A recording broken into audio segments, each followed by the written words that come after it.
Israel পাকিস্তানের ছায়াযুদ্ধ, কার পালা এবার? মিডল ইস্ট আইয়ের বিশ্লেষণ। গত জুনে যখন ইসরায়েল ইরানে হামলা চালালো, সারা বিশ্ব স্তম্ভিত হয়ে দেখল কিভাবে পশ্চিমা গণমাধ্যম সেই বাস্তবতাকে উল্টে দিয়ে ইরানকেই হুমকি হিসেবে ঘোষণা করল। কিন্তু এই ঘটনার শীতল প্রশ্নটি হলো, এবার কার পালা? পাকিস্তানের প্রতিরক্ষামন্ত্রী খাজা আসিফ ঠিকই বলেছেন, মুসলিম দেশগুলোকে এখন ঐক্যবদ্ধ হতে হবে, নইলে সবার পালা আসবে। এটা নিছকই কোনো কূটনৈতিক আক্ষেপ নয়, বরং এক ভয়াবহ সতর্ক সংকেত। পশ্চিমাদের এখন আর জাতিসংঘের প্রস্তাব লাগে না। সংবাদ মাধ্যমের শিরোনাম, অর্থনৈতিক অবরোধ আর বয়ান নির্মাণের যুদ্ধ, এসবই এখন তাদের নতুন কৌশল। যদি তাতেও কাজ না হয়, তাহলে ইসরায়েলের মতো আগাম ধারণার ভিত্তিতে হামলা চালানো যাবে। প্রধানমন্ত্রী বেনিয়ামিন নেতানিয়াহু আসলে মুখ ফসকে সত্যিটাই বলে দিয়েছেন যখন তিনি পারমাণবিক অস্ত্রধারী বেয়ারা মুসলিম দেশগুলোর শাসকের কথা বলেন। ইরাককে বোমা মেরে ধ্বংস করা হয়েছে, লিবিয়াকে নিরস্ত্র করা হয়েছে, আর এখন ইরানকে গলা টিপে মারার চেষ্টা চলছে। কিন্তু পাকিস্তানই কেন শেষ সীমান্ত? কারণ পাকিস্তান শুধু একটি দেশ নয়, এটি পশ্চিমা ও জায়নবাদী আধিপত্যের বিরুদ্ধে এক কৌশলগত, আদর্শগত এবং প্রযুক্তিগত প্রতিরোধের প্রতীক। পশ্চিমা বিশ্বের জন্য এটি এক কাঁটা, যা তাদের বিশ্ব ব্যবস্থার জন্য চূড়ান্ত বিপদসীমা। সম্প্রতি ভারতের টাইমস অফ ইন্ডিয়ার একটি প্রতিবেদন ছড়িয়েছে, যেখানে দাবি করা হয়েছে পাকিস্তান নাকি এমন আন্তঃমহাদেশীয় ক্ষেপণাস্ত্র তৈরি করছে যা যুক্তরাষ্ট্র পর্যন্ত পৌঁছাতে সক্ষম। মজার ব্যাপার হলো, এর জন্য কোনো নিশ্চিত প্রমাণ দরকার নেই, সামান্য ইঙ্গিতই সন্দেহ ছড়ানোর জন্য যথেষ্ট। ঠিক যেমন 2001 সালে ঝাপসা স্যাটেলাইট ছবি দিয়ে ব্যাপক বিধ্বংসী অস্ত্রের গল্প ফেঁদে ইরাকের ওপরে ঝাঁপিয়ে পড়া হয়েছিল, ঠিক তেমনই পাকিস্তানের পারমাণবিক সক্ষমতাকে এখন বৈশ্বিক বোঝা হিসেবে দেখানো হচ্ছে। কিন্তু এই গল্পের সবচেয়ে বড় টুইস্ট হলো, পশ্চিমা সমস্যা আসলে পাকিস্তানের কাজকর্ম নিয়ে নয়, বরং পাকিস্তান যা কিছু প্রতিনিধিত্ব করে তা নিয়ে। পাকিস্তান একটি ইসলামী প্রজাতন্ত্র, একটি পারমাণবিক শক্তিধর দেশ এবং চীনের মিত্র। এই তিনের সম্মিলনই পশ্চিমের চোখে পাকিস্তানকে এক অস্থিতিশীল এবং উগ্রবাদের প্রতি সহানুভূতিশীল রাষ্ট্র হিসেবে চিত্রিত করে, যারা পারমাণবিক যুদ্ধ শুরু করতে মুখিয়ে আছে।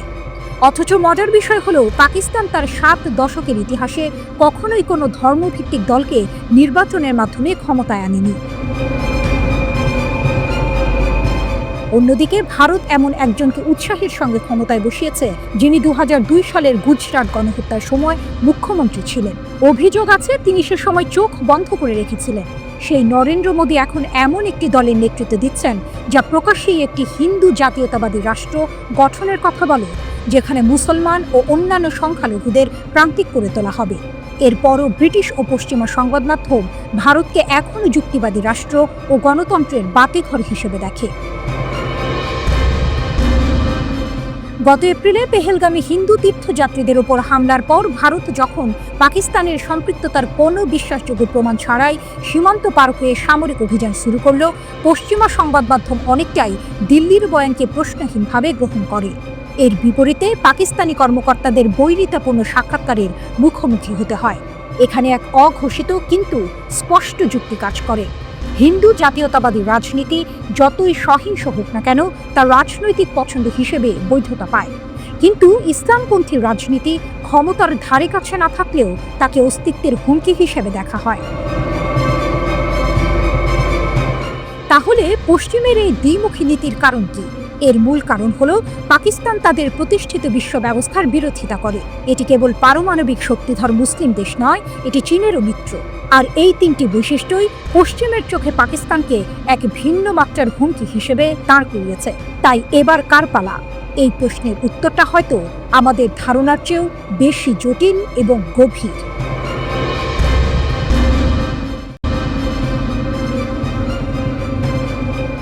পশ্চিমা নিষেধাজ্ঞার খড়গ ঝুলছে ইরানের উপর। সময়সীমা ঘনিয়ে আসছে অগাস্টে।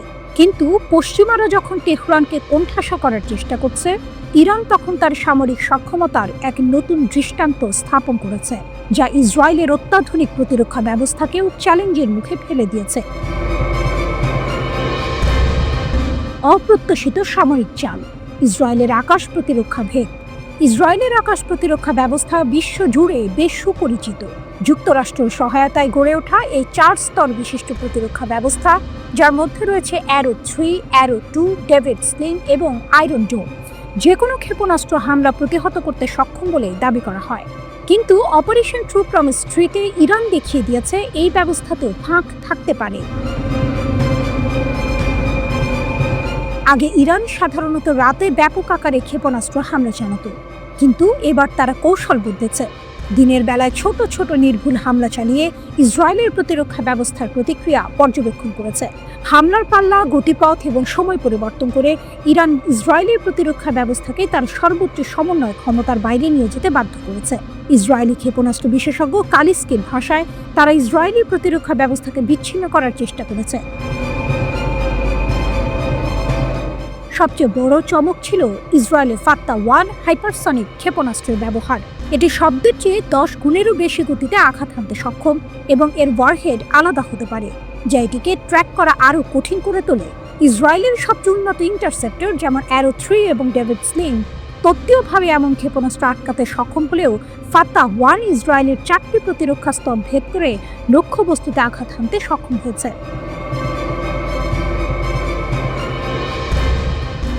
ব্যয়বহুল প্রতিরক্ষা বনাম ইরানের উদ্ভাবন। এই হামলার ফলে ইসরায়েলের ইন্টারসেপ্টরের খরচ এবং ঘাটতি প্রকটভাবে সামনে এসেছে। ইসরায়েলকে বাধ্য হয়ে সবচেয়ে বড় হুমকির ক্ষেপণাস্ত্রগুলোকেই কেবল টার্গেট করতে হচ্ছে।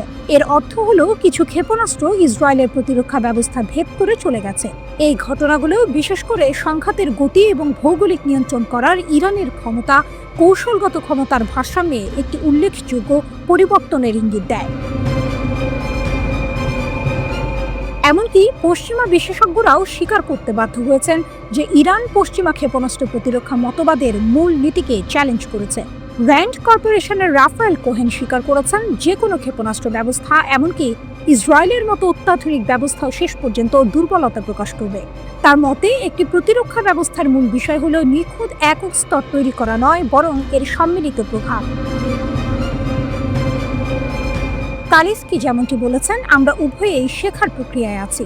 তারা তাদের আক্রমণ উন্নত করার চেষ্টা করছে, আর আমরা আমাদের প্রতিরক্ষা। এই উক্তিটি ইসরায়েলি দর্শকদের আশ্বস্ত করার উদ্দেশ্যে বলা হলেও এটি তেহরানের দীর্ঘদিনের দাবিকেই সমর্থন করে। প্রতিরোধ, উদ্ভাবন এবং কৌশলগত গভীরতা ভারী সশস্ত্র প্রতিপক্ষের বিরুদ্ধেও ক্ষমতার ভারসাম্যকে বদলে দিতে পারে। ইরানকে তাহলে পশ্চিমাদের নিষেধাজ্ঞার চাপ উপেক্ষা করে নিজস্ব পথেই হাঁটবে, নাকি শেষ মুহূর্তে কোনো চুক্তি হবে? অগাস্টের সময়সীমা ঘনিয়ে আসার সাথে সাথে এই প্রশ্নগুলোর উত্তর আরও স্পষ্ট হবে।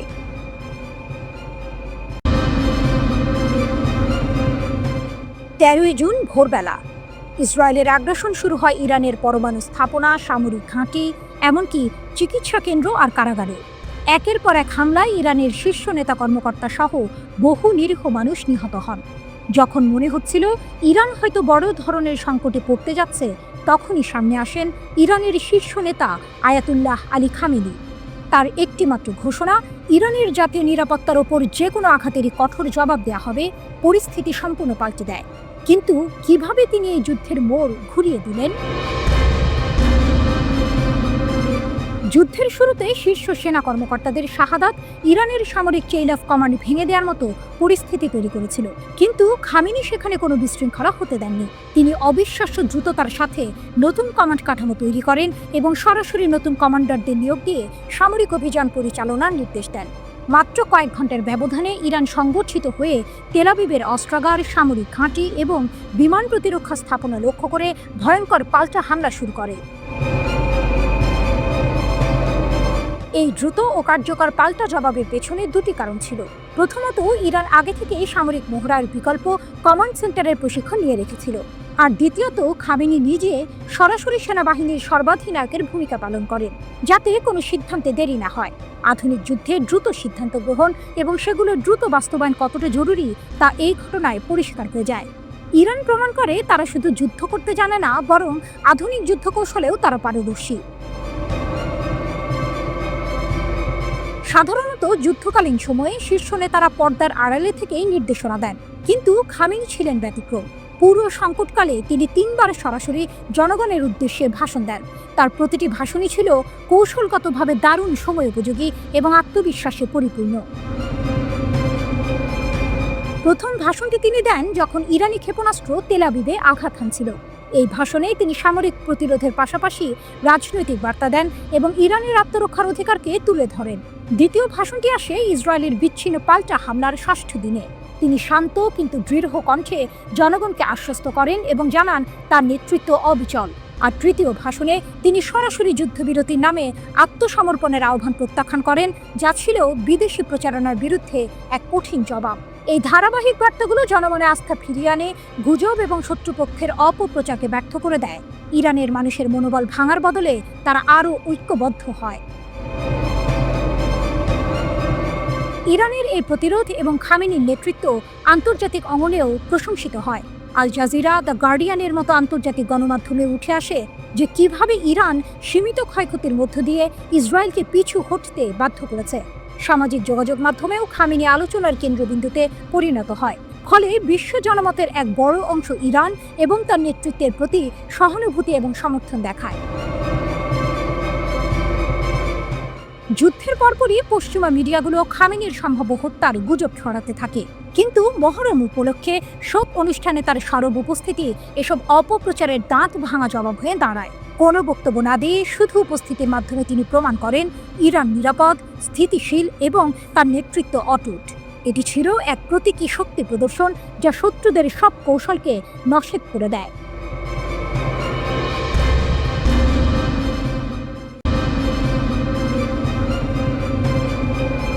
ফাতা-2 ইসরায়েলের জন্য চ্যালেঞ্জ। ইরানের ফাতা-2 ক্ষেপণাস্ত্র প্রচলিত ব্যালিস্টিক ক্ষেপণাস্ত্রের চেয়ে অনেক বেশি উন্নত। এর প্রধান বৈশিষ্ট্য হলো এটি উড়ার সময় দিক পরিবর্তন করতে পারে, যা এটিকে ইসরায়েলের ক্ষেপণাস্ত্র প্রতিরক্ষা ব্যবস্থার জন্য অত্যন্ত কঠিন একটি লক্ষ্যে পরিণত করেছে। ফাতা-2 এর বিশেষত্ব কি? ফাতা-2 এর উড্ডয়ন প্রক্রিয়া কয়েকটি ধাপে সম্পন্ন হয়। বুস্টার বিচ্ছিন্নকরণ। প্রথমে বুস্টার রকেট আলাদা হয়ে যায় এবং ওয়ারহেড বহনকারী গ্লাইড ভেহিকল স্বাধীনভাবে উঠতে শুরু করে। বায়ুমণ্ডলে পুনঃপ্রবেশ। প্রচণ্ড গতিতে বায়ুমণ্ডলে পুনঃপ্রবেশের সময় গ্লাইড ভেহিকল তার বায়ুগতীয় নকশা এবং ছোট তরল জ্বালানি ইঞ্জিন ব্যবহার করে অপ্রত্যাশিতভাবে ম্যানুভার করে। এটি সাধারণত ভূপৃষ্ঠ থেকে 12 থেকে 30 কিলোমিটার উপরে ওঠে। লক্ষ্যের দিকে অগ্রগমন। যখন এটি লক্ষ্যের কাছাকাছি আসে তখন এটি আরও নিচু অবস্থায় নেমে আসে এবং ম্যাক 5 এর বেশি গতিতে তীক্ষ্ণ ও এড়িয়ে যাওয়ার মতো ম্যানুভার করে। এই গতি, তৎপরতা এবং পরিবর্তনশীল উড়ন্ত পথ ফাতা-2কে ট্র্যাক করা বা ইন্টারসেপ্ট করা অত্যন্ত কঠিন করে তোলে। প্রচলিত ব্যালিস্টিক ক্ষেপণাস্ত্রগুলো একটি নির্দিষ্ট প্যারাবোলিক গতিপথ অনুসরণ করে, কিন্তু ফাতা-2 এই প্যাটার্ন ভেঙে দেয়। এটি হাইড্রোসাইন ফুয়েল দ্বারা চালিত। বায়ুগতীয় নিয়ন্ত্রণ পৃষ্ঠতল এবং একটি মুভেবল নজল ব্যবহার করে বায়ুমণ্ডলের মধ্য দিয়ে গ্লাইড করার সময় তার গতিপথ পরিবর্তন করে। ইসরায়েলের আকাশে ড্রাগন টেল দেখার কারণ এটি। এই ক্রমাগত এবং অপ্রত্যাশিত গতিপথ পরিবর্তন ক্ষেপণাস্ত্রটিকে ট্র্যাক করা অত্যন্ত কঠিন করে তোলে। এর অস্থির উড়ন্ত পথ রাডার সিস্টেমকে বিভ্রান্ত করে এবং টার্গেটিং অ্যালগরিদমকে হতবাক করে দেয়, যা আরও প্রচলিত স্থিতিশীল গতিপথ পরিচালনার জন্য ডিজাইন করা হয়েছিল। ফাতা-2 এর মূল অংশ হলো একটি গোলাকার সলিড ফুয়েল ইঞ্জিন। এটি পুনঃপ্রবেশের সময় সুনির্দিষ্ট স্টিয়ারিং এবং নিয়ন্ত্রিত ত্বরণ নিশ্চিত করে। ইরানি কর্মকর্তারা দাবি করেছেন ফাতা-2 এর রাডার এড়ানোর ক্ষমতা রয়েছে, যা সম্ভবত স্টিলথ প্রযুক্তির ইঙ্গিত দেয়। ইরান আরও দাবি করেছে যে ফাতা-2 12 দিনের যুদ্ধে ইসরায়েলি বিমান প্রতিরক্ষা ব্যবস্থা ভেদ করে সামরিক গোয়েন্দা সংস্থা এবং তেল আবিবের ইসরায়েলি বিমান প্রতিরক্ষা সদর দফতর সহ উচ্চমূল্যের লক্ষ্যবস্তুতে আঘাত হেনেছে। ইসরায়েলের প্রতিরক্ষা ব্যবস্থার ব্যর্থতা। ইসরায়েলের আয়রন ডোম, ডেভিডের স্লিং এবং অ্যারো অ্যান্টি ব্যালিস্টিক মিসাইল সিস্টেমের মতো একটি বহুস্তরীয় ক্ষেপণাস্ত্র প্রতিরক্ষা ব্যবস্থা রয়েছে। তবে ফাতা-2 এর মতো হাইপারসোনিক ক্ষেপণাস্ত্রগুলো এই ব্যবস্থার জন্য একটি বড় চ্যালেঞ্জ তৈরি করেছে। আয়রন ডোম 40 মাইল পর্যন্ত পাল্লার লক্ষ্যবস্তু মোকাবিলা করতে পারে। ডেভিডের স্লিং 180 মাইল পর্যন্ত ব্যালিস্টিক ক্ষেপণাস্ত্র ইন্টারসেপ্ট করতে পারে। অ্যারো সিস্টেম 1500 মাইল পর্যন্ত হুমকি মোকাবিলা করতে পারে। তবে ফাতা-2 এর গ্লাইড ভেহিকল বিচ্ছিন্ন হওয়ার পর একাধিকবার গতিপথ পরিবর্তন করার ক্ষমতা অ্যারো ক্ষেপণাস্ত্রকে বিভ্রান্ত করেছে। এই ম্যানুভার ডেভিডের স্লিং এবং আয়রন ডোম সিস্টেমকেও বাইপাস করেছে, যা ফাত্তা মডেলের মতো হাইপারসোনিক ক্ষেপণাস্ত্রের বিরুদ্ধে কাজ করার জন্য ডিজাইন করা হয়নি। ইরান প্রায় ১০০টি ক্ষেপণাস্ত্র, ড্রোন এবং ক্রুজ ক্ষেপণাস্ত্র একসঙ্গে ব্যবহার করে ইসরায়েলি বিমান প্রতিরক্ষা ব্যবস্থাকে অতিরিক্ত চাপ সৃষ্টি করে। এরপরই ফাতাহ ক্ষেপণাস্ত্রগুলো নিক্ষেপ করা হয়। যদিও অ্যারো মিসাইল প্রতিরক্ষা ব্যবস্থা ইসরায়েলে পৌঁছানোর আগে অনেক ক্ষেপণাস্ত্র সফলভাবে ইন্টারসেপ্ট করেছে, তবুও অনেকগুলো ক্ষেপণাস্ত্র ইসরায়েলের আকাশ প্রতিরক্ষা ব্যবস্থার বাধা এড়িয়ে যায়।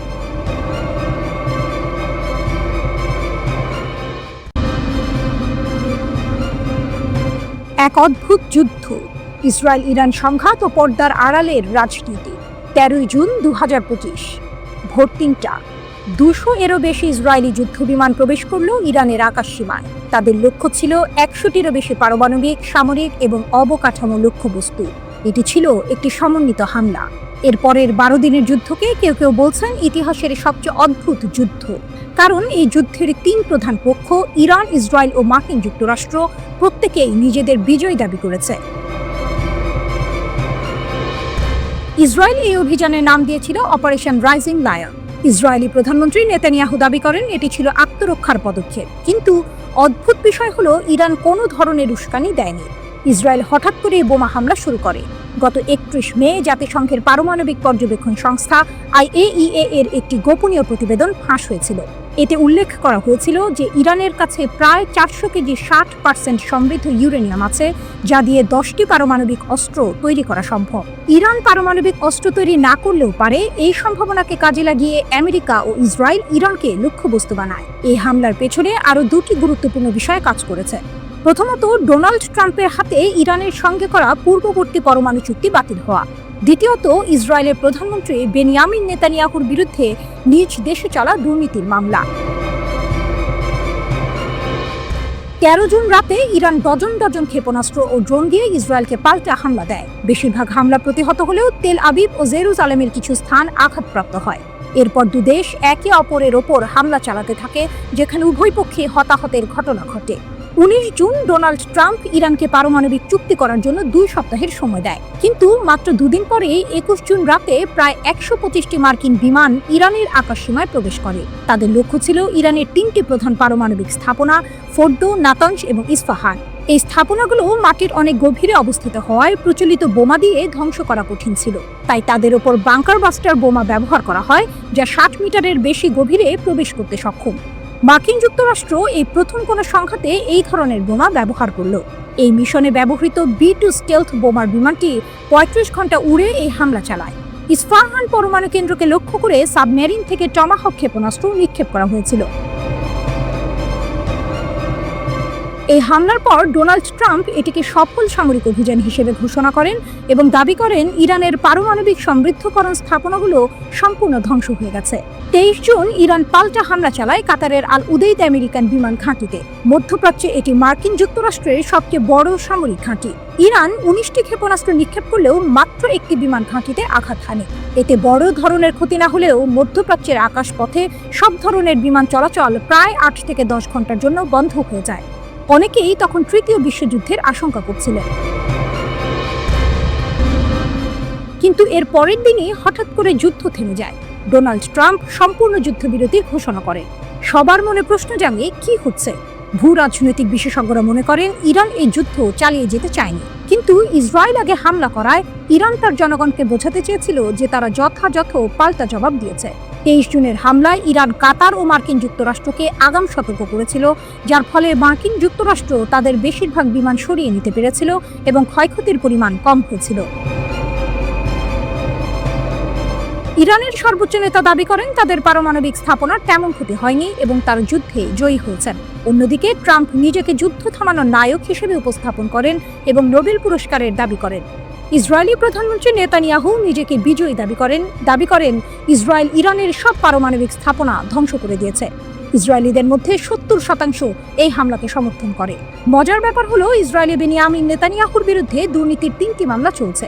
গাজা ও লেবানন যুদ্ধের কারণে এই বিচার বারবার বিলম্বিত হচ্ছিল। ইরান আক্রমণের মাত্র ১০ দিন আগে ৩ জুন নেতানিয়াহুর দুর্নীতির মামলার জেরা শুরু হয়েছিল। ইসরায়েলের চ্যানেল 12 এর এক জরিপ অনুযায়ী ৫৫% ইসরায়েলি মনে করেন যে নেতানিয়াহু গাজা যুদ্ধ চালিয়ে যাচ্ছেন শুধু ক্ষমতা ধরে রাখার জন্য। সাবেক আইডিএফ জেনারেল ইসরায়েল জিভো নেতানিয়াহুকে ইচ্ছাকৃতভাবে গাজা যুদ্ধ চালিয়ে যাওয়ার জন্য অভিযুক্ত করেছেন, যাতে তিনি জেল এড়াতে পারেন। এই পরিস্থিতিতে প্রশ্ন ওঠে, ইরানকে তবে ইসরায়েলি প্রধানমন্ত্রীর দুর্নীতির বিচার বিলম্বিত করার জন্য আক্রান্ত হয়েছিল? ২৬ জুন ডোনাল্ড ট্রাম্প ইসরায়েলকে নেতানিয়াহুর দুর্নীতির বিচার বাতিল করার নির্দেশ দেন। জবাবে নেতানিয়াহু ট্রাম্পকে ধন্যবাদ জানান। যুদ্ধের সমাপ্তি কে কাকে মানালো? এই ১২ দিনের যুদ্ধে জড়িত অন্তত দুটি দেশেরই যুদ্ধ চালিয়ে যাওয়ার আগ্রহ ছিল না। ট্রাম্পের প্রধান উদ্দেশ্য ছিল নিজেকে নায়ক হিসেবে তুলে ধরে নোবেল পুরস্কার জেতা, তাই তিনি নেতানিয়াহুকে যুদ্ধবিরতিতে রাজি করান। কাতার ইরানের সঙ্গে মধ্যস্থতা করে এবং ইরান মার্কিন যুক্তরাষ্ট্রকে জানায় যে তারা আর হামলা চালাবে না। জবাবে আমেরিকা কোনো ঘাঁটিতে হামলা না করার প্রতিশ্রুতি দেয় এবং ইরান যুদ্ধবিরতিতে রাজি হয়। পারমাণবিক কর্মসূচির ভবিষ্যৎ ও আসল কারণ। ট্রাম্প দাবি করেছেন ইরানের পারমাণবিক কর্মসূচি সম্পূর্ণ ধ্বংস হয়ে গেছে, কিন্তু পেন্টাগনের ডিফেন্স ইন্টেলিজেন্স এজেন্সির প্রাথমিক মূল্যায়ন অনুযায়ী হামলার ফলে কেবল ৩টি পারমাণবিক স্থাপনার উপরের কাঠামো ক্ষতিগ্রস্ত হয়েছে। বোমা ও ক্ষেপণাস্ত্রগুলো সেন্ট্রিফিউজ এবং উচ্চ সমৃদ্ধ ইউরেনিয়াম সম্পূর্ণ ধ্বংস করতে পারেনি। তাদের মতে হামলার আগেই সমৃদ্ধ ইউরেনিয়াম নিরাপদ স্থানে সরিয়ে নেওয়া হয়েছিল এবং এই ১২ দিনের যুদ্ধ ইরানের পারমাণবিক কর্মসূচিকে কয়েক মাস বিলম্বিত করেছে মাত্র। প্রশ্ন হলো, এই যুদ্ধের পর ইরান কি পারমাণবিক অস্ত্র তৈরি বন্ধ করবে নাকি আরও জোরে সোরে এগোবে? ইরানের দৃষ্টিকোণ থেকে তারা এখন দেখেছে যে পারমাণবিক অস্ত্রের সন্দেহ থাকলে যে কোনো দেশ তাদের আক্রমণ করতে পারে, কিন্তু যদি তাদের সত্যিই পারমাণবিক অস্ত্র থাকে তাহলে কেউ আক্রমণ করার সাহস করবে না। উত্তর কোরিয়া এর প্রকৃষ্ট উদাহরণ। ওয়াশিংটনের আর্মস কন্ট্রোল অ্যাসোসিয়েশন মনে করে সামরিক হামলা কেবল ইরানের পারমাণবিক অস্ত্র তৈরির সংকল্পকে আরও শক্তিশালী করবে। যদিও ইরানের আনুষ্ঠানিক দাবি তাদের পারমাণবিক কর্মসূচি বেসামরিক ও শান্তিপূর্ণ উদ্দেশ্যে। সুপ্রিম লিডার খামেনি ২০০৩ সালে পারমাণবিক অস্ত্র কর্মসূচি স্থগিতের ফতোয়া জারি করেছিলেন, যা আনুষ্ঠানিকভাবে এখনও বাতিল হয়নি। মার্চ ২০২৫-এ মার্কিন director of national intelligence Tulsi Gabbard মার্কিন কংগ্রেসে সাক্ষ্য দিয়েছিলেন যে ইরান পারমাণবিক অস্ত্র তৈরি করছে না, কিন্তু ইসরায়েলের হামলার পর তিনি মত পাল্টে বলেন ইরান সত্যিই পারমাণবিক অস্ত্র তৈরি করছে এবং কয়েক সপ্তাহের মধ্যেই তা প্রস্তুত হতে পারে।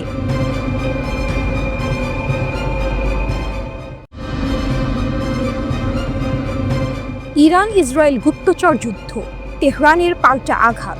ইরান সন্দেহভাজন ইসরায়েল সংযুক্ত নেটওয়ার্কগুলোর বিরুদ্ধে কঠোর পদক্ষেপ নিয়েছে। ১২ দিনের এক ভয়ঙ্কর যুদ্ধের পর এই ধরপাকড় চলছে, যেখানে তেল আবিব ইরানের অভ্যন্তরে বেশ কিছু নিরাপত্তা দুর্বলতার সুযোগ নিয়েছিল বলে অভিযোগ। গোয়েন্দা জালে কঠোর অভিযান। ইরানের বিচার বিভাগের মুখপাত্র আসগর জাহাঙ্গীরি আল আরাবি আল জাদেদকে জানিয়েছে যে তেহরান দেশের শত্রু নেটওয়ার্কগুলো সম্পর্কে মূল্যবান তথ্য পেয়েছে।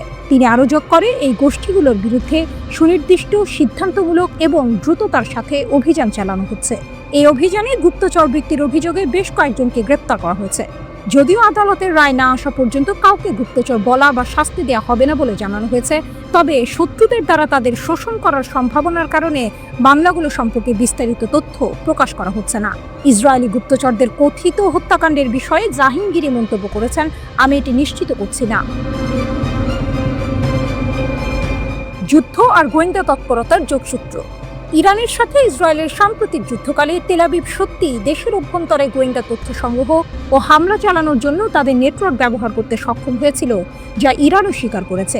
এই যুদ্ধের মূল লক্ষ্য ছিল ইরানের পারমাণবিক সক্ষমতা ধ্বংস বা হ্রাস করা এবং শাসন ব্যবস্থা পরিবর্তে উস্কানি দেয়া। ইসরায়েলি প্রধানমন্ত্রী নেতানিয়াহু এবং অন্যান্য ইসরায়েলি নেতারা খোলাখুলিভাবে এই লক্ষ্যকে সমর্থন করেন। এভিন কারাগার, এক হামলার রক্তাক্ত স্মৃতি। ইসরায়েল ইরানের কুখ্যাত এভিন কারাগারকেও লক্ষ্যবস্তু করেছিল, যা জাহাঙ্গীরের মতো সমাজকে আতঙ্কিত করতে এবং বিপ্লব, ইসলাম ও ইরানের প্রতি সমর্থন ত্যাগ করতে জনগণকে বাধ্য করতে পরিচালিত হয়েছিল। তিনি জানান, এই হামলায় ৭৯ জন নিহত হয়েছেন, যার মধ্যে সাধারণ বেসামরিক নাগরিক, বন্দীদের আত্মীয় স্বজন, বিচার বিভাগীয় কর্মী, কারাকর্মী এবং এলাকার বাসিন্দারা অন্তর্ভুক্ত। হামলার পর পালিয়ে যাওয়া বন্দীর সংখ্যা খুব বেশি নয় এবং এতে কোনো বিশিষ্ট ব্যক্তির নাম অন্তর্ভুক্ত ছিল না বলেও তিনি জানিয়েছেন। এ হামলায় এতগুলো বেসামরিক মানুষ আর কারাকর্মীর মৃত্যু এটাই প্রমাণ করে যে এটা নিছকই সামরিক হামলা ছিল না, এর পেছনে ছিল মানুষকে আতঙ্কিত করার এক গভীর চক্রান্ত। আইআরজিসির সাফল্য। পৃথকভাবে ইরানের উত্তরাঞ্চলীয় মাজানদারান প্রদেশের ইরানি বিপ্লবী গার্ড কর্পস আইআরজিসি জানিয়েছে তাদের গোয়েন্দা শাখা একজন শত্রু ফিল্ড অপারেটিভকে গ্রেফতার করেছে যে বিদেশে ইরান বিরোধী উপাদানগুলোর সরাসরি নির্দেশনায় সন্ত্রাসী হামলার পরিকল্পনা করছিল। আইআরজিসি আরও জানিয়েছে যে এই নেটওয়ার্কের অন্যান্য সদস্যদেরও চিহ্নিত করে গ্রেফতার করা হয়েছে। আকস্মিক আক্রমণের পর থেকে ধারাবাহিক গ্রেফতার। গত জুনে ইসরায়েলের আকস্মিক আক্রমণের পর থেকে যা 12 দিনের যুদ্ধের সূত্রপাত করেছিল, ইরান প্রায় প্রতিদিন সন্দেহভাজন গুপ্তচর এবং সহযোগীদের গ্রেপ্তার করে চলেছে। এই ধারাবাহিক ধরপাকড় এটাই ইঙ্গিত দেয় যে ইরানের অভ্যন্তরে ইসরায়েলি নেটওয়ার্ক কতটা বিস্তৃত এবং সক্রিয় ছিল।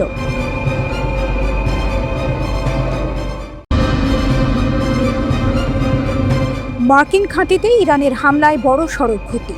ট্রাম্পের দাবি কি মিথ্যা? ইরানের বিরুদ্ধে ইসরায়েলের যুদ্ধ শেষ হওয়ার কয়েক সপ্তাহ পর এক চাঞ্চল্যকর খবর সামনে এসেছে। স্যাটেলাইট ছবিতে দেখা যাচ্ছে কাতারের আল উদেইদ বিমান ঘাঁটিতে ইরানের হামলায় একটি গুরুত্বপূর্ণ মার্কিন যোগাযোগ গম্বুজ সম্পূর্ণ ধ্বংস হয়ে গেছে। এটি শুধু একটি ভবনের ক্ষতি নয়, বরং মধ্যপ্রাচ্যের সামরিক সমীকরণে এক নতুন মোড়। হামলা ও প্রতিশোধের পালা। 23 জুন কাতারের রাজধানী দোহার কাছে আল উদেইদ বিমান ঘাঁটিতে এই হামলা চালানো হয়।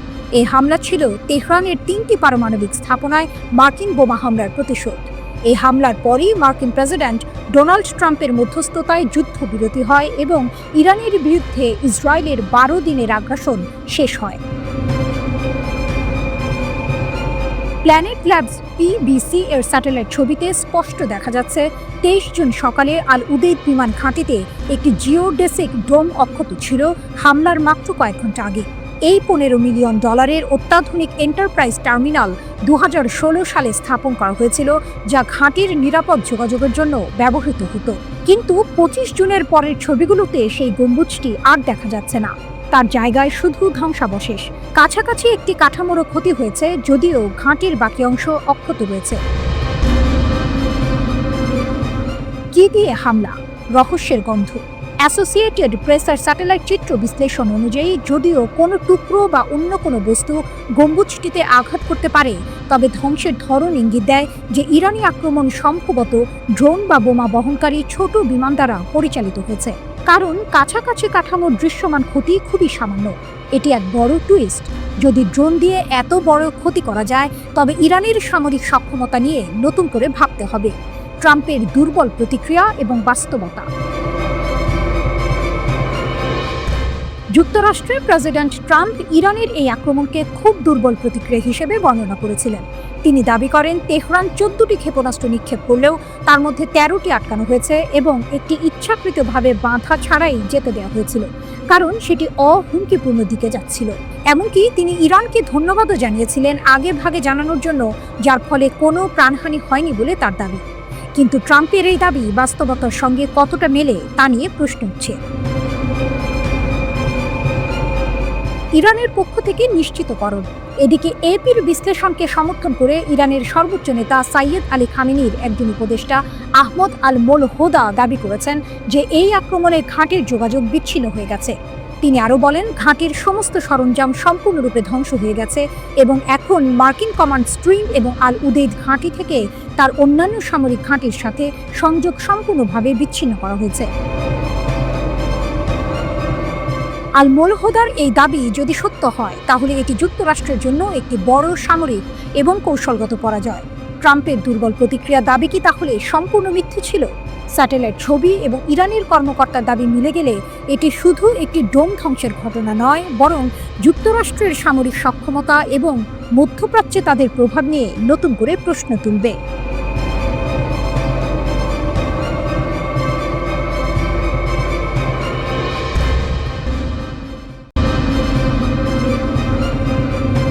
ইরানের প্রতি ইসরায়েলের নতুন হুঁশিয়ারি। যুদ্ধবিরতির আড়ালে কি চলছে? যুদ্ধবিরতি মানেই কি সব শান্ত? ইসরায়েল আর ইরানের ক্ষেত্রে কিন্তু এমনটা মনে হচ্ছে না। ইসরায়েলের প্রতিরক্ষামন্ত্রী ইসরায়েল কাটস এক মারাত্মক হুঁশিয়ারি দিয়েছেন, যদি ইসরায়েলকে হুমকি দেন বা ক্ষত করার চেষ্টা করেন তাহলে ইসরায়েলের লম্বা হাত তেহরান, তাবরিজ, ইস্পাহান যে কোনো জায়গায় আপনাদের কাছে পৌঁছে যাবে। আমাদের যদি ফিরতে বাধ্য করা হয় তাহলে আরও শক্তি নিয়ে ফিরব। ইরান ও ইসরায়েলের মধ্যে একটি ভঙ্গুর যুদ্ধবিরতি চলছে। প্রশ্ন হলো, এই যুদ্ধবিরতির আড়ালে আসলে কি খেলা চলছে? হামলার নেপথ্যের কারণ পরমাণু অস্ত্র নাকি অন্য কিছু? গত 13ই জুন ইসরায়েল ইরানে আকস্মিক হামলা চালায়। এরপর দুই দেশের মধ্যে পাল্টাপাল্টি হামলা চলছিল। এর মধ্যে 21 জুন যুক্তরাষ্ট্র ইরানের 3টি পরমাণু স্থাপনায় হামলা চালিয়ে আগুন আরও বাড়িয়ে দেয়। উত্তপ্ত এই পরিস্থিতির মধ্যেই মার্কিন প্রেসিডেন্ট ডোনাল্ড ট্রাম্পের মধ্যস্থতায় 24 জুন যুদ্ধবিরতিতে রাজি হয় ইরান ইসরায়েল। কিন্তু এই যুদ্ধবিরতি যে কেবল একটি সাময়িক বিরতি তা কাটসের কথায় স্পষ্ট। ইসরায়েল ও যুক্তরাষ্ট্রের মাথা ব্যথা মূলত ইরানের পরমাণু প্রকল্পগুলো নিয়ে। ইরান বরাবরই দাবি করে আসছে যে তাদের পরমাণু প্রকল্প শান্তিপূর্ণ কাজে ব্যবহৃত হচ্ছে, কিন্তু ওয়াশিংটন ও তেল আবিবের অভিযোগ তেহরান আসলে পরমাণু অস্ত্র তৈরির দিকে এগোচ্ছে। ট্রাম্প আগেও হুঁশিয়ারি দিয়েছিলেন, ইরান যদি আবার পরমাণু অস্ত্র তৈরির দিকে এগোয় তাহলে যুক্তরাষ্ট্র আবারও হামলা চালাবে। সমৃদ্ধ ইউরেনিয়াম এবং নতুন আশঙ্কার জন্ম। ইসরায়েল কাটসের এই হুঁশিয়ারি এমন এক সময় এলো যখন মার্কিন সংবাদ মাধ্যম দ্য নিউ ইয়র্ক টাইমস ইরানের পরমাণু প্রকল্পগুলো নিয়ে একটি চাঞ্চল্যকর প্রতিবেদন প্রকাশ করেছে। এই প্রতিবেদন অনুযায়ী গত মাসে যুক্তরাষ্ট্রের বোমা হামলার পরেও ইরানের কাছে কিছু সমৃদ্ধ ইউরেনিয়াম রয়ে গেছে বলে ইসরায়েল মনে করছে। তাদের আশঙ্কা, এসব ইউরেনিয়াম পরমাণু অস্ত্র তৈরিতে ব্যবহৃত হতে পারে। যুক্তরাষ্ট্রের দাবি, 21 জুনের হামলায় ইরানের 3টি পরমাণু স্থাপনা ফোর্দো, ইস্পাহান ও নাতানজ পুরোপুরি ধ্বংস হয়ে গেছে। মার্কিন প্রতিরক্ষা দপ্তরের মুখপাত্র শন পার্লেন জোর দিয়েই বলেছেন, তারা ইরানের পারমাণবিক কর্মসূচিকে 1 থেকে 2 বছর পেছনে ঠেলে দিয়েছেন। কিন্তু ইসরায়েলের হিসাব ভিন্ন। তাদের মতে, হামলায় ইরানের পরমাণু কেন্দ্রে থাকা 18,000 সেন্ট্রিফিউজের বেশিরভাগই ধ্বংস হলেও 60% মাত্রায় সমৃদ্ধ সব ইউরেনিয়াম নষ্ট হয়নি। এর মানে হলো কিছু ইউরেনিয়াম এখনও ইরানি বিজ্ঞানীরা ব্যবহার করতে পারবেন। ইসরায়েলের এক কর্মকর্তা নাম প্রকাশ না করার শর্তে নিউ ইয়র্ক টাইমসকে বলেছেন, কেউ যদি সেই ইউরেনিয়াম সংগ্রহের চেষ্টা করে তবে ইসরায়েল আবার হামলা চালাবে। ইসরায়েলের ওই কর্মকর্তা আরও একটি বিস্ফোরক তথ্য দিয়েছেন। তাদের বিশ্বাস, 10 মাস আগে হিজবুল্লাহ নেতা হাসান নাসরুল্লাহ নিহত হওয়ার পর ইরান জোরে সোরে পরমাণু বোমা বানানোর চেষ্টা চালাচ্ছে। এই সংক্রান্ত প্রমাণ নিয়ে যুক্তরাষ্ট্র ও ইসরায়েলের মধ্যে আলোচনা হয়েছে। এরপরই গত 13ই জুন ইরানের ওপর হামলা চালানোর পরিকল্পনাকে এগিয়ে নেয় ইসরায়েল। ইসরায়েল ও যুক্তরাষ্ট্রের হামলার জেরে জাতিসংঘের আন্তর্জাতিক পরমাণু শক্তি সংস্থা IAEA এর সঙ্গে ইরানের সম্পর্ক খারাপ হয়েছে। ইরানের প্রেসিডেন্ট মাসুদ পেজেশকিয়ান সংস্থাটিকে পক্ষপাতদুষ্ট বলে অভিযোগ করেছে। তিনি বলেছেন, ইরানের পরমাণু প্রকল্পগুলো নিয়ে IAEA কাজ করতে চাইলে তাদের দ্বিমুখী নীতি ত্যাগ করতে হবে।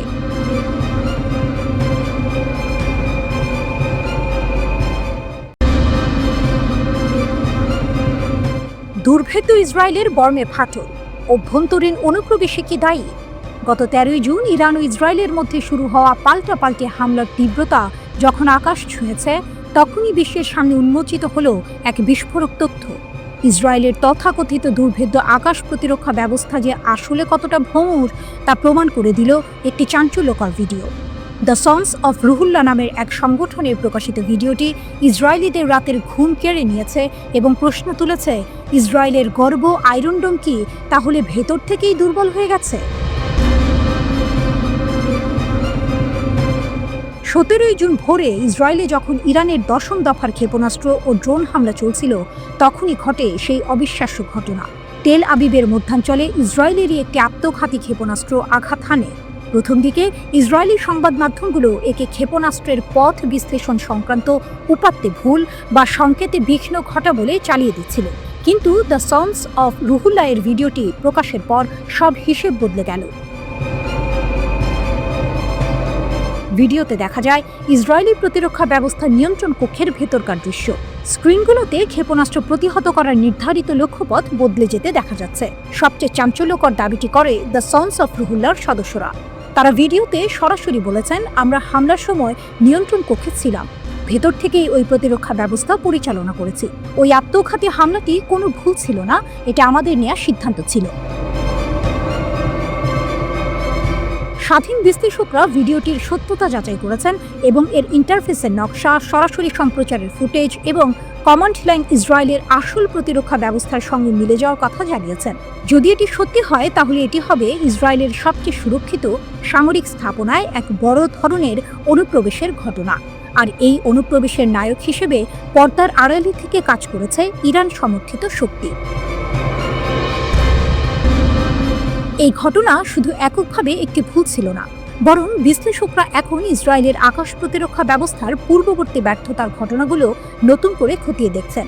2023 সালের মে মাসে গাজা থেকে ছোড়া 40টিরও বেশি রকেট ইসরায়েলের প্রতিরক্ষা ব্যবস্থাকে ফাঁকি দিয়ে ঢুকে পড়েছিল। এমনকি একটি ইসরায়েলের নিজেরই একটি প্রতিরক্ষা ক্ষেপণাস্ত্র তাদের এক বেসামরিক এলাকায় পড়েছিল, যেটিকে তখন নিশানা নির্ধারণে ভুল বলা হয়েছিল। এর এক মাস পর 2023 সালের জুনে ইসরায়েলের অ্যারো ক্ষেপণাস্ত্র ব্যবস্থা ভুল করে নিজেদেরই একটি নজরদারি ড্রোনকে গুলি করে গোলান মালভূমিতে ফেলে দিয়েছিল। তখন বলা হয়েছিল বন্ধু নাকি শত্রুর জিনিস তা শনাক্তের ক্ষেত্রে বিভ্রান্তি হয়েছে। নিরাপত্তা বিশ্লেষকদের মতে এসব ঘটনা হয়তো ইসরায়েলের প্রতিরক্ষা ব্যবস্থার ভেতরে দীর্ঘদিনের অনুপ্রবেশ বা অন্তর্ঘাতের চিত্রকেই ফুটিয়ে তুলছে। তারা এখন মনে করছেন একসময় যে আয়রন ডোম ইসরায়েলিদের গর্বের প্রতীক ছিল, সেটিকে আসলে অনেক আগেই ভেতর থেকেই দুর্বল করে ফেলা হয়েছে। এই খবর ইসরায়েলিদের মধ্যে ব্যাপক উদ্বেগ তৈরি করেছে। তাদের আশঙ্কা তাদের প্রতিরক্ষা ব্যবস্থাকে তাদের নিজেদের মানুষের বিরুদ্ধেই ব্যবহার করা হতে পারে। এই অনুপ্রবেশের পেছনে কে বা কারা ছিল, কতদিন ধরে এই প্রতিরক্ষা ব্যবস্থাটি দুর্বল অবস্থায় আছে এবং এমন ঘটনা কি আবারও ঘটতে পারে, এই প্রশ্নগুলোর উত্তর এখনো মেলেনি। তবে একটি বিষয় স্পষ্ট, ইরান নীরবে ইসরায়েলের সবচেয়ে সুরক্ষিত দুর্গে আঘাত হেনেছে, যা তাদের প্রতিরক্ষা ব্যবস্থার নির্ভরযোগ্যতা নিয়ে গুরুতর প্রশ্ন তুলেছে। একসময় যে আয়রন ডোম ইসরায়েলিদের অবিচল ভরসার প্রতীক ছিল, এখন পর্যবেক্ষকদের অনেকেই আর সেটিকে সেই চোখে দেখছেন না।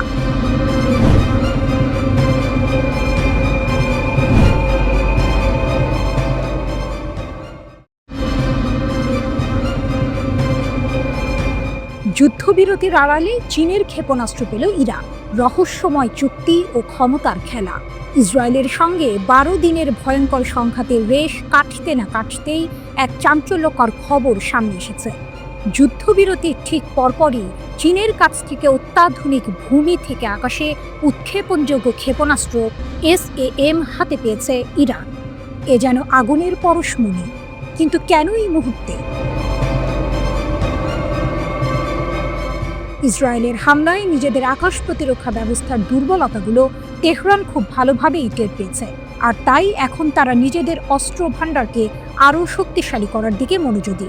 ঘটনাটা আরও রহস্যময় হয়ে ওঠে যখন একজন আরব গোয়েন্দা কর্মকর্তা মিডল ইস্ট আইকে জানান, গত 24 জুন ইরান ইসরায়েল যুদ্ধবিরতির পরেই এই চীনা ক্ষেপণাস্ত্র ব্যবস্থা তেহরানে পৌঁছেছে। নাম প্রকাশে অনিচ্ছুক আরেক আরব কর্মকর্তা আরও জানান, যুক্তরাষ্ট্রের আরব মিত্ররাও ইরানের এই সামরিক প্রস্তুতির বিষয়ে ওয়াকিবহাল ছিল। এমনকি হোয়াইট হাউসকেও নাকি ইরানের এই অগ্রগতি সম্পর্কে জানানো হয়েছে। তবে ঠিক কতগুলো ক্ষেপণাস্ত্র ইরান পেয়েছে তা নিয়ে মুখে কুলুপ এঁটেছেন সবাই। রহস্য আরও দানা বাঁধে যখন একজন কর্মকর্তা ফাঁস করেন ইরান নাকি তেলের বিনিময়ে এই ক্ষেপণাস্ত্রগুলো কিনেছে। এই লেনদেন যে শুধু সাধারণ ব্যবসা নয়, তার প্রমাণ পাওয়া যায় চীনের সঙ্গে ইরানের গভীর সম্পর্ক থেকে। মার্কিন জ্বালানি তথ্য সংস্থার মে মাসের প্রতিবেদন বলছে, ইরানের প্রায় 90% অপরিশোধিত তেল ও কনডেনসেট চীনে রপ্তানি হয়। এমনকি যুক্তরাষ্ট্রের কঠোর নিষেধাজ্ঞা সত্ত্বেও চীন গত কয়েক বছর ধরে রেকর্ড পরিমাণ ইরানি তেল আমদানি করে চলেছে। নিষেধাজ্ঞা এড়াতে চীন মালয়েশিয়ার মতো দেশগুলোকে ট্রান্সশিপমেন্ট কেন্দ্র হিসেবে ব্যবহার করছে। এ যেন এক চোর পুলিশ খেলা, যেখানে চীন ও ইরান মিলে যুক্তরাষ্ট্রের চোখ ফাঁকি দিচ্ছে। দ্বিতীয় আরব কর্মকর্তা বলেছেন, নিষেধাজ্ঞা এড়াতে নানা সৃষ্টিশীল উপায়ে ইরান বাণিজ্য করে থাকে। বোঝাই যাচ্ছে নিষেধাজ্ঞা তাদের আটকানোর বদলে আরও সৃজনশীল করে তুলেছে। এই ক্ষেপণাস্ত্রের চালান বেইজিং ও তেহরানের মধ্যে সম্পর্কের গভীরতাকে স্পষ্ট করে। এই সময়ে এমন এক চালানের আগমন আরও তাৎপর্যপূর্ণ যখন পশ্চিমারা মনে করছিল যে ইসরায়েলের নজিরবিহীন হামলার সময় চীন ও রাশিয়া ইরান থেকে কিছুটা দূরত্ব বজায় রেখেছে। তাহলে কি এই গোপন চুক্তি পশ্চিমের ধারণাকে ভুল প্রমাণ করছে? ইতিহাস ঘাঁটলে দেখা যায় ইরানের সঙ্গে চীনের সামরিক সম্পর্ক নতুন নয়। 1980-এর দশকের শেষের দিকে ইরাকের সঙ্গে যুদ্ধের সময় ইরান উত্তর কোরিয়ার মাধ্যমে চীনের HY-2 সিল্কওয়ার্ম ক্রুজ ক্ষেপণাস্ত্র পেয়েছিল। সেই ক্ষেপণাস্ত্র ব্যবহার করে ইরান কুয়েতের ওপর হামলা চালায় এবং ট্যাঙ্কার যুদ্ধের সময় একটি মার্কিন পতাকাবাহী তেল ট্যাঙ্কারকে নিশানা করে। 2010 সালে এক রিপোর্টে দাবি করা হয় ইরান চীনের কাছ থেকে HQ-9 বিমান বিধ্বংসী ক্ষেপণাস্ত্র পেয়েছে। 2010 সালে এক রিপোর্টে দাবি করা হয় ইরান চীনের কাছ থেকে HQ-9 বিমান বিধ্বংসী ক্ষেপণাস্ত্র পেয়েছে। বর্তমানে ইরান রাশিয়ার তৈরি S-300 আকাশ প্রতিরক্ষা ব্যবস্থা ব্যবহার করে, যা বিমান, ড্রোন, এমনকি ক্রুজ ও ব্যালিস্টিক ক্ষেপণাস্ত্র প্রতিরোধে সক্ষম। এছাড়াও তাদের কাছে চীনের পুরনো আকাশ প্রতিরক্ষা ব্যবস্থা এবং নিজস্ব তৈরি খোরদাদ সিরিজ ও বাভার 373 এর মতো প্রতিরক্ষা ব্যবস্থা আছে। চীন ইতোমধ্যে পাকিস্তান ও মিশরের মতো দেশের কাছে তাদের HQ-9 ও HQ-16 আকাশ প্রতিরক্ষা ব্যবস্থা বিক্রি করেছে। তাহলে কি ইরানও চীনের কাছ থেকে এই অত্যাধুনিক ব্যবস্থাগুলোই পেয়েছে? যদি তাই হয়, তবে মধ্যপ্রাচ্যের ক্ষমতার ভারসাম্যে এর বড় ধরনের প্রভাব পড়তে পারে।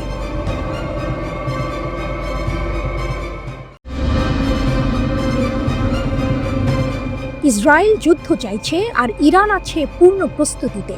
ইরানের সংবাদ মাধ্যম প্রেস টিভি এমনই চাঞ্চল্যকর তথ্য জানিয়েছে, যেখানে বলা হয়েছে ইসরায়েলি সরকার যুদ্ধের দিকে এগোচ্ছে এবং মার্কিন প্রেসিডেন্ট ডোনাল্ড ট্রাম্পও তাতে সায় দিচ্ছে।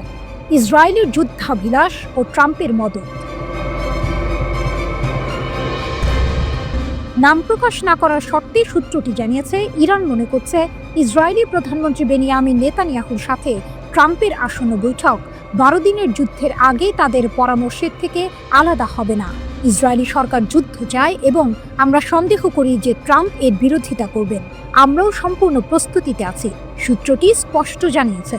তাদের মতে এই সমস্ত বৈঠক নিছকই প্রতারণামূলক, কারণ সবকিছু নাকি আগে থেকেই নির্ধারিত হয়ে আছে। কূটনীতি নয়, হামলার পর আলোচনা। মার্কিন যুক্তরাষ্ট্রের সাম্প্রতিক আলোচনার প্রস্তাব প্রসঙ্গে সূত্রটি আরও বিস্ফোরক মন্তব্য করেছে। তারা বলেছে, যদি ট্রাম্প বিশ্বাস করেন যে আমাদের পারমাণবিক কর্মসূচিতে সামরিক হামলার পর আমরা তাদের সাথে একটি কূটনৈতিক চুক্তিতে বিশ্বাস করব, তাহলে তিনি একজন ভালো চুক্তিকারী নন। অর্থাৎ ইরান স্পষ্ট করে দিয়েছে যে সামরিক হামলার পর আলোচনার প্রস্তাব তাদের কাছে গ্রহণযোগ্য নয়।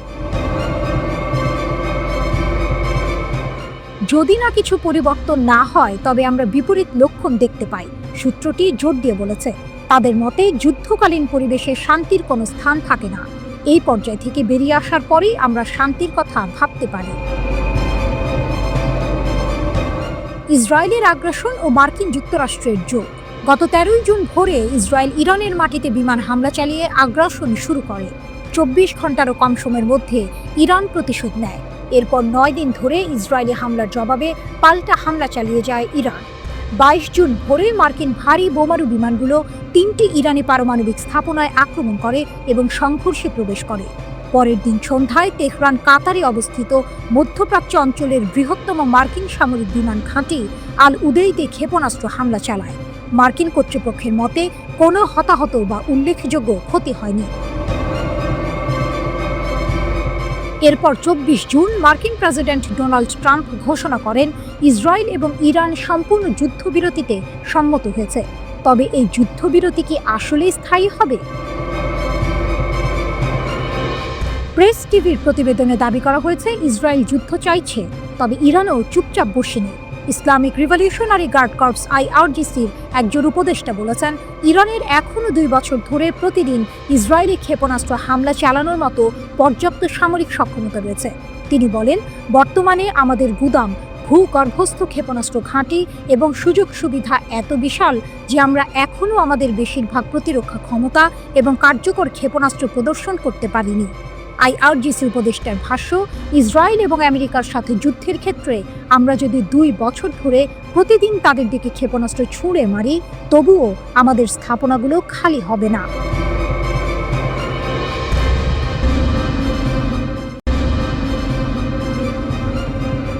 একদিকেই সর্বনাশ, ইরান যেভাবে ইসরায়েলিদের জালে ফাঁসালো, একটা বেনামি মেসেজ।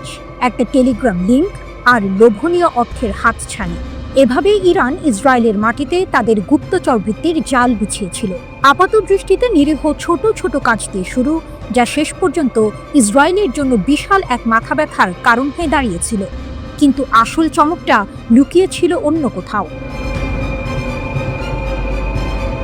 2024 সালের এপ্রিলে ইসরায়েলে ইরানের প্রথম ক্ষেপণাস্ত্র হামলার পর 30 জনেরও বেশি ইসরায়েলিকে ইরানি গোয়েন্দা সংস্থার সাথে কাজ করার অভিযোগে অভিযুক্ত করা হয়। এদের বেশিরভাগেরই গল্পটা প্রায় একই রকম। অজানা নম্বর থেকে আসা একটা মেসেজ, যেখানে সামান্য তথ্যের জন্য বা ছোটখাটো কাজের জন্য মোটা অঙ্কের টাকার প্রস্তাব। প্রথম দিকে কাজগুলো ছিল সহজ, যেমন কোনো পার্কের নির্দিষ্ট স্থানে কালো ব্যাগ পুঁতে রাখা হয়েছে কিনা তা পরীক্ষা করা। এর জন্য মিলত প্রায় $1000। এরপর যখন লোভের পাল্লা ভারী হতে শুরু করলো, তখন এলো আরও বিপজ্জনক কাজের প্রস্তাব। আদালতের নথি থেকে জানা যায়, গত 1 বছর ধরে ইরানের এই গুপ্তচর বৃত্তির চেষ্টা খুব একটা ফলপ্রসূ হয়নি। তারা ইসরায়েলের উচ্চপদস্থ কর্মকর্তাদের হত্যা করার যে আকাঙ্ক্ষা করেছিল তা পূরণ করতে পারেনি। তবে তাদের কৌশল ছিল মারাত্মক কার্যকর। এত বেশি ইসরায়েলি সাধারণ অভিযান চালাতে রাজি ছিল যে কৌশলগতভাবে গুরুত্বপূর্ণ স্থানগুলির তথ্য সংগ্রহের জন্য গুপ্তচর বৃত্তি অভিযান সফল হতে পারত, যা পরবর্তীতে ইরানি ব্যালিস্টিক ক্ষেপণাস্ত্রের লক্ষ্যবস্তুতে পরিণত হতো। যোগাযোগের পদ্ধতি ছিল বেশ সহজবোধ্য। একটি টেক্সট মেসেজ, যার প্রেরক নিজেকে সংবাদ সংস্থা হিসেবে পরিচয় দিত। মেসেজে প্রায়শই যুদ্ধ সম্পর্কিত তথ্য চাওয়া হতো এবং বলা হতো, আমরা তা কিনতে প্রস্তুত। অন্য একটি মেসেজে আরও সরাসরি বলা হয়েছিল, একটি স্বাধীন জেরুজালেম মুসলমানদের একত্রিত করে, যুদ্ধ সম্পর্কে আমাদের তথ্য পাঠান। এরপরই আসতো টেলিগ্রাম অ্যাপের একটি লিঙ্ক, যেখানে নতুন করে কথোপকথন শুরু হতো। মজার বিষয় হলো, এই কথোপকথনে ইসরায়েলি নাম ব্যবহার করা হতো এবং সহজ কাজের বিনিময়ে অর্থের প্রস্তাব দেওয়া হতো। যদি কেউ আগ্রহ দেখাতো, তাহলে তাদের পেপ্যাল বা ক্রিপ্টোকারেন্সির মাধ্যমে টাকা নেওয়ার জন্য একটি অ্যাপ সেট আপ করার পরামর্শ দেওয়া হতো। 29 সেপ্টেম্বর গ্রেপ্তার হওয়া এক সন্দেহভাজনের ঘটনা ছিল চমকপ্রদ। তাকে একটি পার্কে গিয়ে একটি কালো ব্যাগ পুঁতে রাখা হয়েছে কিনা তা পরীক্ষা করতে বলা হয়েছিল। ব্যাগটি ছিল না, কিন্তু নিয়োগকারী একটি ভিডিও পাঠিয়ে তা প্রমাণ করেছিল এবং তাকে $1000 দেওয়া হয়েছিল। এরপর তাকে লিফলেট বিতরণ, পোস্টার লাগানো বা গ্রাফিতি স্প্রে করার মতো কাজ দেওয়া হয়েছিল, যার বেশিরভাগই ছিল ইসরায়েলি প্রধানমন্ত্রী বেনিয়ামিন নেতানিয়াহুর বিরুদ্ধে অবমাননাকর স্লোগান। এরপর এলো আরও সংবেদনশীল কাজ, ছবি তোলা। আজারবাইজান বংশোদ্ভূত এক ইসরায়েলিকে দেশের বিভিন্ন স্পর্শকাতর স্থাপনার ছবি তোলার জন্য ভাড়া করা হয়েছিল। এমনকি এই কাজকে সে পারিবারিক ব্যবসায় পরিণত করেছিল। সে তার আত্মীয়দের হাইফা বন্দরের সুবিধাগুলোর ছবি তুলতে সাহায্য করেছিল, যা পরে ইরানি ক্ষেপণাস্ত্রের আঘাতে ক্ষতিগ্রস্ত হয়। 72 বছর বয়সী মরতে চাই মতি মামান এর ঘটনাটি ছিল আরও নাটকীয়। তার অর্থের প্রয়োজন ছিল এবং তুরস্কের 2 ব্যবসায়ী ভাইয়ের মাধ্যমে তার পরিচয় হয় এডি নামের এক ইরানি ব্যবসায়ীর সাথে। এডি শুকনো ফল এবং মশলা আমদানি করত। মামানকে সাইপ্রাস হয়ে সামান্দাগে উড়ে যেতে বলা হয়। এরপর তাকে তুরস্কের ইউকসেকোভা শহরে নিয়ে যাওয়া হয়, যেখানে সে একটি হোটেলে ছিল। এডি মামানকে জানায় যে ইসরায়েলিদের ইরানে পাচার করার একটি উপায় আছে।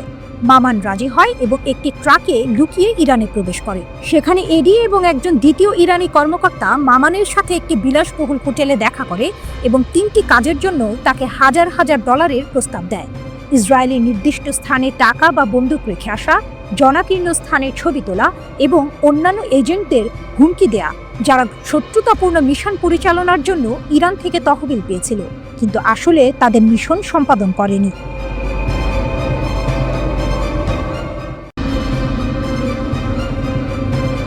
ইরানের সঙ্গে ইসরায়েলের মাত্র 12 দিনের সংখ্যা, কিন্তু এই সময়টাতেই মার্কিন যুক্তরাষ্ট্রের অত্যাধুনিক terminal high altitude area defence বা থার্ড ক্ষেপণাস্ত্রের মজুদ মারাত্মকভাবে কমে গেছে। আমেরিকান গণমাধ্যম আর প্রতিরক্ষা বিশ্লেষকরা বলছেন, ইসরায়েলকে বাঁচাতে গিয়ে যুক্তরাষ্ট্রের প্রায় $1.5 বিলিয়ন মূল্যের ক্ষেপণাস্ত্র ধোঁয়ায় মিশে গেছে। নিউজউইক ম্যাগাজিন সরকারি সূত্রের বরাত দিয়ে জানিয়েছে, আমেরিকা তার উন্নত ক্ষেপণাস্ত্র প্রতিরক্ষা ব্যবস্থার একটি বড় অংশ ইসরায়েলের সুরক্ষায় ব্যবহার করেছে, কিন্তু এর ফলাফল নিয়ে প্রশ্ন উঠেছে। শুধু তাই নয়, যুক্তরাষ্ট্রের নিজেদের কৌশলগত মজুদের ওপর এর মারাত্মক প্রভাব পড়েছে। লকহিড মার্টিন নামের এক অস্ত্র প্রস্তুতকারক সংস্থা এই থার্ড ক্ষেপণাস্ত্র তৈরি করে। এটি ইসরায়েলের প্রতিরক্ষা ব্যবস্থার একটি গুরুত্বপূর্ণ অংশ, যা ইরান ও ইয়েমেন থেকে আসা মধ্যম পাল্লার ব্যালিস্টিক ক্ষেপণাস্ত্র আটকাতে সক্ষম। এই ব্যবস্থা পৃথিবীর বায়ুমণ্ডলের ভেতরে বা বাইরে উভয় স্থানেই স্বল্প, মধ্যম ও মাঝারি পাল্লার ব্যালিস্টিক ক্ষেপণাস্ত্রকে লক্ষ্যবস্তু করতে পারে। থার্ড হিট টু কিল পদ্ধতি ব্যবহার করে, অর্থাৎ এটি কোনো বিস্ফোরক ওয়ারহেড ছাড়াই কেবল গতিশক্তির মাধ্যমে ক্ষেপণাস্ত্রকে ধ্বংস করে। এটি 150 কিলোমিটার পর্যন্ত উচ্চতায় এবং 150 থেকে 200 কিলোমিটার পাল্লার মধ্যে ক্ষেপণাস্ত্র আটকাতে পারে। 8টি ব্যাটারি, প্রায় 400 ক্ষেপণাস্ত্র। মার্কিন সামরিক বাহিনী 8টি থার্ড ব্যাটারি পরিচালনা করে, যেখানে মোট প্রায় 350 থেকে 400টি ইন্টারসেপ্টর ক্ষেপণাস্ত্র থাকে। 8ম ব্যাটারিটি 20 জুন ইরানের বিরুদ্ধে ইসরায়েলি আগ্রাসনের সময় সক্রিয় করা হয়েছিল এবং এটি হাইপারসনিক ক্ষেপণাস্ত্র প্রতিরোধ করতে সক্ষম। 2025 সালের জুনে ইরানের সাথে সংঘর্ষের সময় এই মার্কিন পরিচালিত সিস্টেমগুলো গুরুত্বপূর্ণ ভূমিকা পালন করে, যদিও তাদের সঠিক অবস্থান গোপন রাখা হয়েছে। প্রতিটি থার্ড ব্যাটারিতে সাধারণত 6টি ট্রাক মাউন্টেড লঞ্চার থাকে, যার প্রতিটিতে 8টি ইন্টারসেপ্টর মিসাইল থাকে, অর্থাৎ একটি ব্যাটারিতে মোট 48টি ইন্টারসেপ্টর থাকে। বিশ্বের সবচেয়ে উন্নত ক্ষেপণাস্ত্র প্রতিরক্ষা ব্যবস্থা হওয়া সত্ত্বেও ইয়েমেনি ব্যালিস্টিক ক্ষেপণাস্ত্র হামলার বিরুদ্ধে থার্ড এর কার্যকারিতা মিশ্র ছিল। কিছু বাধা সফল হলেও গুরুত্বপূর্ণ ব্যর্থতাও ঘটেছে। 2025 সালের মার্চ মাসের শেষ পর্যন্ত 6টি ইয়েমেনি ক্ষেপণাস্ত্র সফলভাবে আটকানোর খবর পাওয়া গেছে, কিন্তু 4 ও 9 মে থার্ড বেনগুরিয়ন বিমানবন্দর লক্ষ্য করে আসা ক্ষেপণাস্ত্র আটকাতে ব্যর্থ হয়। থার্ড ও অ্যারো উভয় সিস্টেমের কার্যকারিতা নিয়ে মার্কিন ও ইসরায়েলি কর্মকর্তারা দাবি করলেও ইয়েমেন প্রতিশোধমূলক অভিযানের অংশ হিসেবে বেনগুরিয়ন বিমানবন্দরকে লক্ষ্যবস্তু করেই চলেছে। চলমান হুমকি এবং দুর্বলতার কারণে প্রায় সব আন্তর্জাতিক বিমান সংস্থা ইসরায়েলের ফ্লাইট স্থগিত করেছে। ইরানের ক্ষেপণাস্ত্র হামলায় ব্যর্থতা। ইরানের বিরুদ্ধে 12 দিনের যুদ্ধের সময় থার্ড এর কার্যকারিতা উল্লেখযোগ্যভাবে খারাপ হয়। এর মূল কারণ ছিল এর কম বাধাদান হার এবং মার্কিন ও ইসরায়েলি ইন্টারসেপ্টর মজুদের দ্রুত হ্রাস।